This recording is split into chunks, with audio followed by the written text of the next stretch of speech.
My name is Patrick Hanley, Marketing Manager with our Touch Group. I'm going to present to you about our button sliders and wheels, BSW as we call it, particularly our haptics. So we press released this a week and a half ago, so it was Wednesday. Going through what I'll talk to you about, some success stories that we've had, some success stories that we've had, then I'll go through the touch solutions that we currently have to offer you. And then get into the details on what haptics, what they are, how they're used, where our first product release that we've actually had, and then get into a little bit more of the details on how you actually go about designing with haptics, both from a mechanical and electrical standpoint, as well as the components required to make it successful.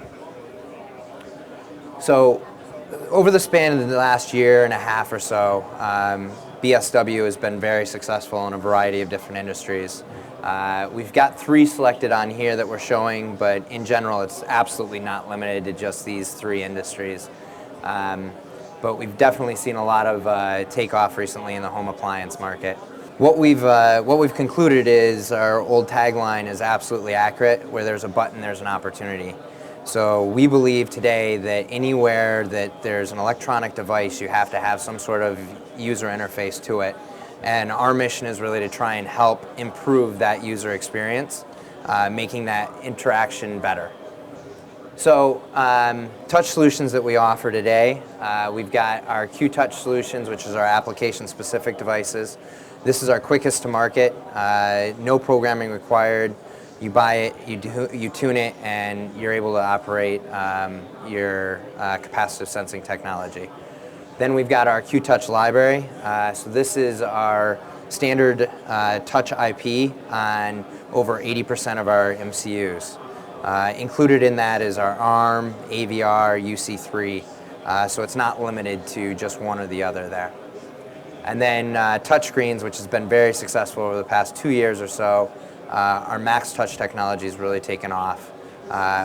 In general, this is the same charge transfer technology that enables the same capacitive sensing to work, and it's really about the sensors that really make the differences here. So haptics. Most common complaint I've gotten about capacitive sensing technology in general has always been, how do I know my finger press has been accepted? Historically, solutions included, you had a light that could light up, so an LED. You'd have some sort of sound or audio feedback. But what we're offering today is tactile feedback, so a physical response or haptics. So that's just a vibration that's created. And the way we're creating that vibration is through a small ERM or motor or actuator.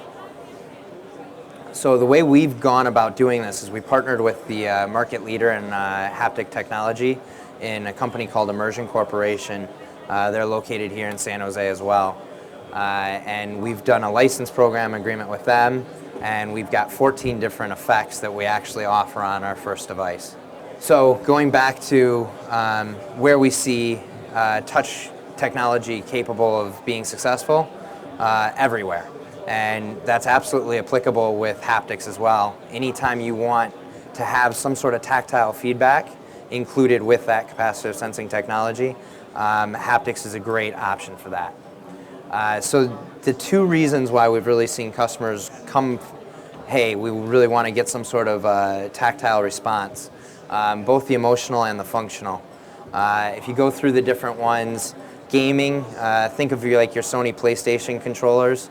Tiger Woods, you're setting up for that big putt, and it's 80 feet long and it's to win the Masters, and you come back and you're feeling your heart pumping in the controller. That's really a haptic response. So that's the same concept as what we're offering today. And so from a gaming perspective, you're able to see the game, you're able to hear the game, and now you're able to actually feel the game as well. So it just adds an extra sense. With mobile, it gives you that mechanical feel back. So instead of, once again, having to wait for a response on a screen or see some sort of reaction based on how my finger press has gone on, I'm able to actually feel it. So it just restores confidence in my fingers from a user's perspective. And then home appliance, the same concept there as mobile. except for we've seen in home appliances very large buttons counts, and with the larger button counts, having the ability to have different custom effects, so I can have this section feel this way and this section feel a different way, it just adds the overall user experience. From a functional standpoint, the industrial space, and really all of these, it's situations where as the user I need to be able to look at something else and be able to manipulate my control panel at the same time. So if I'm watching a production line and I need to adjust the speed of the production line or some other action, maybe stop it, I need to be able to feel where that's at instead of having to actually turn over here and then turn back. And it's been one of the big blockers into capacitive sensing technology really taking off in the industrial space. So we're able to restore that mechanical feel with haptics. Automotive, same concept. I need to be able to focus on the road while I'm driving. I still want to be able to change the defrost or turn up the heat, change the radio. I can feel where those are at versus having to actually look at it. And then medical, same concept. Once again, I need to be able to focus on my patient as I'm the surgeon or the nurse, and still be able to make adjustments. You're able to feel that. So our device that we press released a week and a half ago, as I said, is our AT42QT1085. It's an 8-button capacitive sensing device that has those 14 different haptic effects that I mentioned. So we've got data sheets going to be out very shortly. It should be available on the website, the summary this week. Eval kits are going to be available about middle of the month. Samples are available under NDA today to customers, and we expect full production by the middle of the month. So overall, haptic topology, just to kind of give you a high-level overview on how this works. So as I'm the user, I touch the button that I'm trying to push. That signal actually goes from the sensor to our device. So this is our QT1085. That is then communicated to the host processor. So if maybe that's an on-off button or a volume button, whatever functionality it's driving, it goes to do that functionality from the host processor. But at the same time that it communicates to the host processor to go execute on whatever functionality, it also communicates to the amplifier, which then in turn drives the ERM. And so that's what gives you that haptic response. And this all has to happen instantaneously, otherwise it's kind of pointless to have that response. If it happens a couple seconds later, I've already pushed that button 3 times because I'm mad it hasn't happened. So from a design standpoint, there's a couple other considerations that have to go into doing haptic technology. You need to consider the mechanical aspect of it as well. So when you're doing the design, it depends really if you're going to have a handheld design or if it's going to be something that's going to be docked on how you want it to interact. From a handheld standpoint, you need to be able to get, you want to be able to feel it in your hand as well as your finger press. So usually you'd hold it with one hand and push with the other. So I want to be able to feel that vibration both in my left hand in that situation as well as my right where I'm actually pushing on the button. To do that, recommend that you put the actuator at the end where your hand would most likely be located at, and you'll get that feeling both in the hand as well as in the finger. From a docked standpoint, so this is, let's say you're got a thermostat on the wall, so it's never going to be like resting in my hand, but I need to be able to feel that when I'm pressing on it. What's most important here is that you're getting consistent feedback or vibration across the entire touch surface. The best way to do that is make sure that you're getting on the actual XY intersection points of the device itself. So first priority recommendation is dead center, so you're crossing both the center points of the X and the Y, the vertical and the horizontal. Second is either the top and the bottom here, but notice how your ERM is still right on that horizontal line. And then the third would be off to more of the side, but once again, the actuator is still right on that vertical line.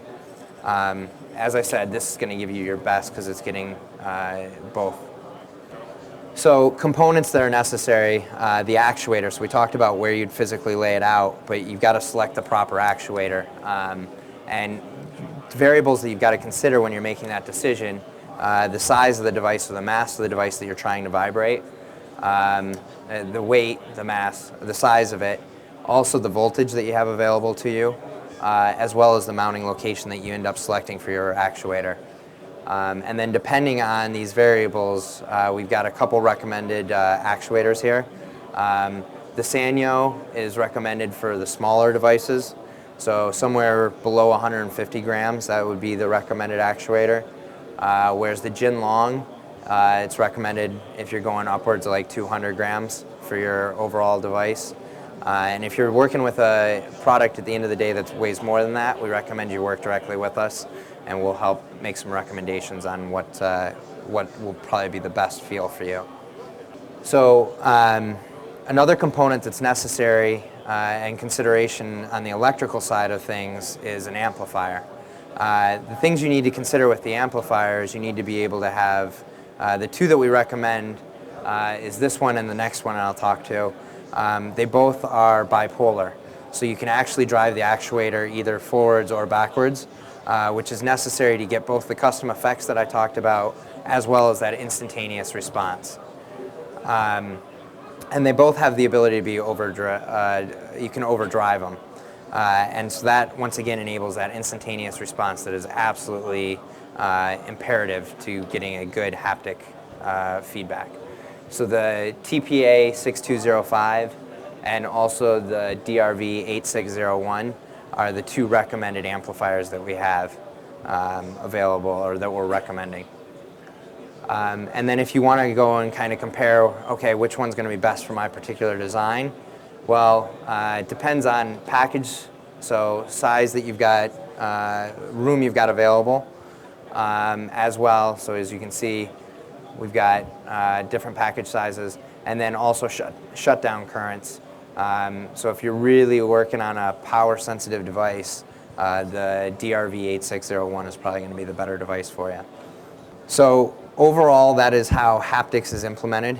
And going into a quick summary here, Atmel is absolutely the touch leader. Our charge transfer technology has made both our BSW successful as well as our touchscreen successful. We've got the best MCU core in the industry with our AVR, our ARM, as well as our UC3. And then we've got a broad portfolio. So being able to implement both the application-specific devices as well as the QTouch library really sets us apart, where you can get a particular device for your particular need. And then revolutionary new features, so one of which that I talked about today is haptics. We're absolutely one of the first people in the industry to be able to offer you capacitive sensing with this tactile feedback.